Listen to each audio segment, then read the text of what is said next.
J'en arrive, puisqu'on était sur le PSG, j'en arrive au Stade de France. En fait, il y a des infos qui sortent aujourd'hui concernant cette affaire.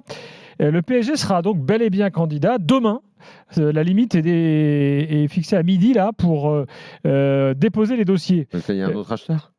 Il peut y en avoir d'autres. Ah bon voilà, c'est les services de Bercy, du ministère de l'économie et des finances qui s'occupent de ça. Ils vont réceptionner donc les dossiers de candidature et ensuite l'État choisira soit en fonction des dossiers, soit une cession, soit une concession. Vous voyez la différence ? Cession, c'est-à-dire qu'ils vendent le stade. Oui. Concession, c'est une sorte de bail pour une durée déterminée où le stade est à ta disposition.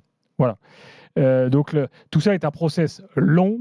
Donc évidemment, vous imaginez bien qu'il y a différentes commissions qui doivent se réunir. Si jamais il y a une session, il faut que ça passe devant l'Assemblée pour que ce soit validé. Autant dire que c'est pas demain, si jamais le PSG va au Stade de France, que le PSG y jouera. De toute façon, Mais ce qui est intéressant, je finis les infos Daniel.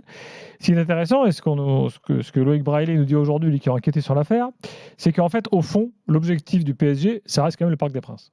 Et que le Stade de France, c'est juste une sorte d'outil, en fait, de contrebalancement. En gros, ils veulent faire réfléchir la mairie. Eh bien, je ne crois pas. Pour y arriver. Eh bien, je ne crois pas. Non, c'est plus pour faire passer la pilule, à mon avis. Moi, je ne crois pas. Mais le Parc des Princes, à condition de devenir propriétaire, c'est ce qu'ils veulent. Eh bien, je ne crois pas. Sachant que la mairie, c'est une ligne rouge, ils veulent pas prendre. Je crois que au PSG, les dirigeants sont passés en optique prioritaire de on y va au Stade de France avec le plan qui est déjà prévu de réduction du nombre de places à 60-65 000. Énormément d'hospitality. Je pense que le projet est prêt. Je ne dis pas que ça va se faire, mais en tout cas, c'est à l'étude très sérieusement. Donc, il faut compter 2024, fin des JO, 2-3 ans de travaux.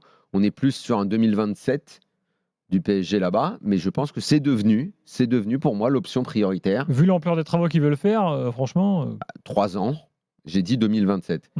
Je pense que c'est devenu l'option prioritaire et qu'il n'y aura pas d'entente autour du Parc des Princes. J'y crois de moins en moins. Après, dans ce genre de négociations, les revirements sont possibles. Le plan, il existe, d'agrandissement du parc à 50 000. Attention, on va y avoir débat politique, passage devant l'Assemblée, et puis ça va se transformer en est-ce qu'il faut vendre le Stade de France au Qatar, etc. C'est pas si facile. Soit l'UEFA, soit la FIFA. Ouais. Donc attention, moi le dossier d'agrandissement du Parc des Princes, il existe depuis très longtemps, 53-55 000 places, c'est pas possible de faire plus.